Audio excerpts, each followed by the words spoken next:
মুর্শিদাবাদ লালগোলার আটরসিয়া গ্রামে বেআইনিভাবে এক বাংলাদেশি যুবকের আশ্রয় নেওয়ার অভিযোগ।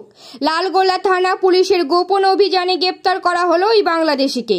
ধৃত বাংলাদেশির নাম রুহুল আমিন, বয়স 32, বাড়ি বাংলাদেশের চাঁপাইনবাবগঞ্জ জেলার সুন্দরপুর গ্রামে। ধৃত বাংলাদেশিকে 7 দিনের পুলিশ হেফাজতের আবেদন জানিয়ে আজ মঙ্গলবার লালবাগ মহকুমা আদালতে পাঠানো হয়। এর আগেও লালগোলা থানা প্রচেষ্টায় বহু অবৈধভাবে ভারতে আসা বাংলাদেশিকে গ্রেপ্তার করা হয়েছে। লালগোলা থানার পক্ষ থেকে জানানো হয়েছে, ভবিষ্যতেও অবৈধভাবে ভারতে আসা বাংলাদেশিদের বিরুদ্ধে অভিযান অব্যাহত রাখা হবে।